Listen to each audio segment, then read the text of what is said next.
کہ جس طریقے سے خانہ کعبہ کو دیکھنا عبادت ہے، قرآن کو دیکھنا عبادت ہے، ماں کا چہرہ دیکھنا عبادت ہے، ایسی ہی النظر الی وجہ العلماء عبادت، علماء کے چہرے کو دیکھنا بھی عبادت ہے۔ آپ اس وقت دنیا کی سب سے اچھی محفل میں بیٹھے ہیں، کیونکہ ایسی محفلیں میں شرکت کے لیے سب کو موقع نہیں ملتا ہے۔ اللہ تعالیٰ جس کے دل میں اپنے محبوب کی محبت کا جذبہ بیدار کرتا ہے، ایسے ہی لوگ ایسی محفلوں میں بیٹھتے ہیں، کیونکہ آقا کائنات نے فرمایا ہے کہ علماء کی محفل جنت کی کیاریوں میں سے ایک کیاری ہے۔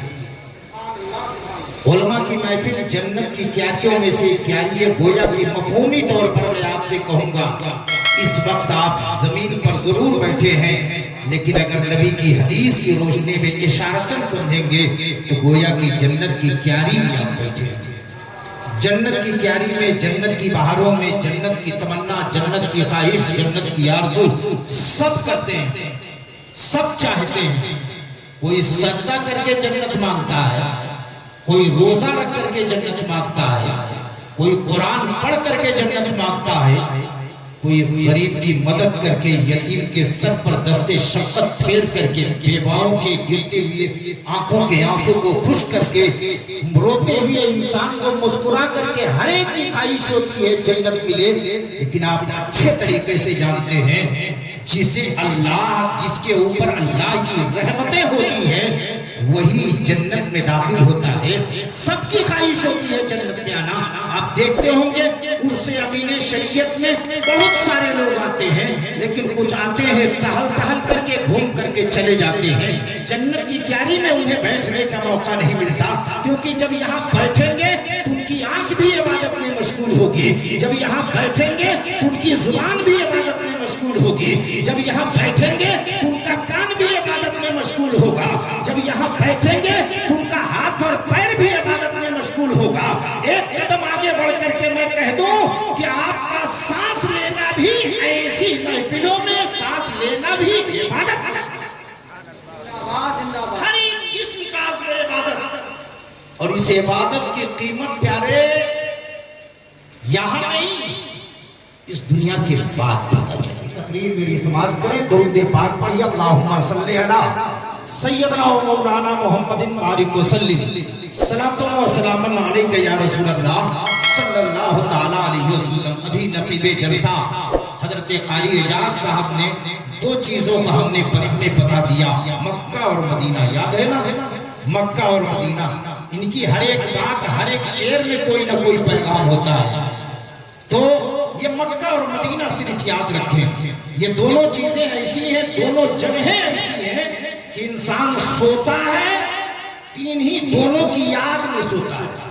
کہنے والے نے کہا ہے کہ جذبۂ عشق یوں میرے سینے میں ہے، جذبۂ عشق یوں میرے سینے میں ہے، آنکھ کعبے میں اور دل مدینے میں، آنکھ کعبے میں اور دل مدینے میں ہے۔ مشک عنبر ہنا میں وہ خوشبو کہاں، مشک عنبر ہنا میں وہ خوشبو کہاں، جیسی خوشبو نبی کے پسینے میں، جیسی خوشبو نبی کے پسینے میں ہے۔ کسی شاعر کی شاعری مکمل نہیں ہوتی جب تک کہ وہ اپنی شاعری میں نبی کے مدینے کا ذکر نہیں کر لیتا ہے۔ کسی مقرر کی تقریر کا آغاز اور اختتام اور شروعات نہیں ہوتے جب تک کہ نبی کے مدینے کا، نبی کا ذکر نہیں کر لیتا ہے۔ آخرکار اس مدینے شہر میں رکھا کیا ہے، ہر ایک چاہتا ہے۔ حجاج کرام کا قافلہ جا رہا ہے، ہماری آنکھیں پر جب آتی ہے کاش ہمارا بھی بنا ہوا آتا، ہم بھی رات کی تنہائی میں بیٹھ کر کے، ہم بھی اللہ کے ولیوں کی چوکھٹ پر پہنچ کر کے، ہم بھی اپنے رب کی بارگاہ میں سجدہ کر کے، کبھی ہاتھ اٹھا کر کے، کبھی دل کی دھڑکنوں کے ساتھ صدا لگاتے ہیں، دکھا دی یا الہی وہ مدینہ کیسی بستی ہے جہاں پہ رات دن مولا تیری رحمت تڑپتے ہیں، سب بے چین ہوتے ہیں، لیکن سب نہیں جاتے۔ آج سیوان شہر میں آپ بیٹھ کر کے یہ دل میں خیال کرتے ہیں کاش مدینہ میں دیکھ لیتا، کاش مدینہ میں دیکھ لیتا، کاش گنبد خضرا کو دیکھ لیتا۔ تو پیارے اس آنکھوں سے اگر نہیں دیکھ سکتے تو ایک شاعر نے کہا ہے کہ تو اگر چاہے تو روز دیکھ سکتا ہے، تو اگر چاہے تو روز دیکھ سکتا ہے، ہر ایک دیکھ سکتا ہے۔ اس کے لیے لاکھوں لاکھ روپے کی ضرورت نہیں ہے، اس کے لیے تاج محل جیسی بلڈنگ میں رہنے کی ضرورت نہیں ہے، اس کے لیے زمیندار ہونا ضروری نہیں ہے، اس کے لیے مالدار ہونا ضروری نہیں ہے۔ ہر ایک انسان چاہے تو مدینے کو دیکھ سکتا ہے۔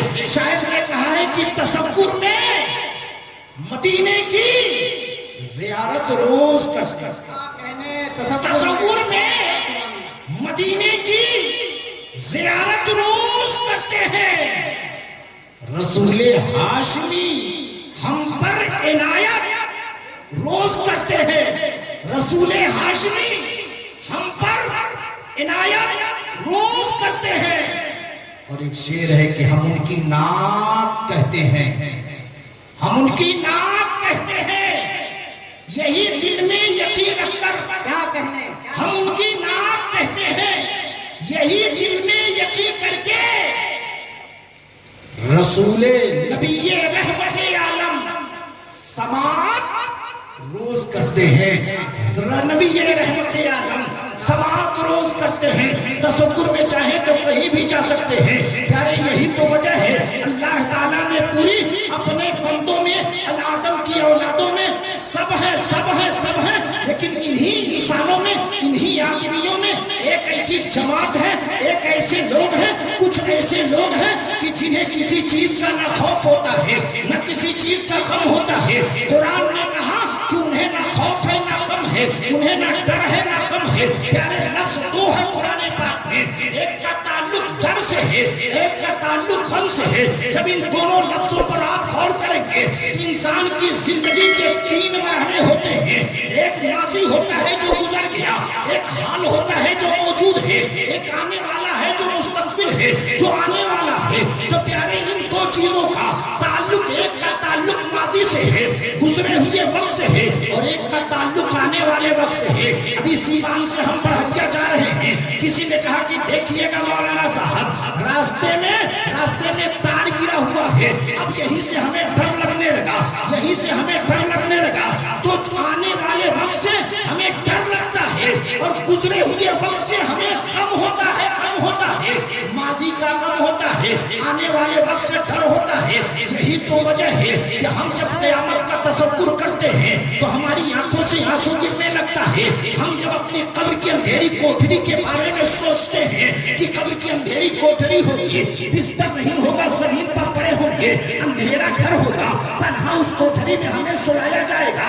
جب ہم اس کا تصور کرتے ہیں تو بتاؤ خوف ہمارے دل کے اندر پیدا ہوتا ہے کہ نہیں، ڈر ہمارے دل کے اندر پیدا ہوتا ہے کہ نہیں۔ جب علماء موت کا خیال ہمارے دلوں کے اندر ڈالتے ہیں کہ موت آئے گی، آئے گی، بڑی سختیاں ہوگی، تو موت کا تصور کرتے ہیں تو ہمارا دل ڈرنے لگتا ہے۔ آنے والے وقت سے ہم ڈرتے ہیں، گزرے ہوئے وقت سے ہم غم کرتے ہیں۔ پتا چلا پیارے ہمیں ڈر بھی ہے، غم بھی ہے، لیکن اللہ نے اپنے ولیوں کی وہ شان بتائی ہے، وہ مقام بتایا ہے کہ اللہ کے ولیوں کو نہ ڈر ہے اور نہ غم، کسی چیز کا نہیں۔ یہ اللہ کے ولیوں کی شان ہوتی ہے۔ پیارے اللہ کے ولی دولت کی بنیاد پر نہیں بنتے، خوب خوبصورت چہرہ ہو جائے اس کی بنیاد پر اللہ کا ولی، اللہ کے ولی نہیں بنتے ہیں۔ خوب زیادہ فیکٹریوں کا مالک بن جا اس کی بنیاد پر ولی نہیں بنتے۔ پیارے اگر ولایت مالداری کی بنیاد پر ہوتی تو آج دنیا کا ہر ایک مالدار انسان اللہ کا ولی ہوتا۔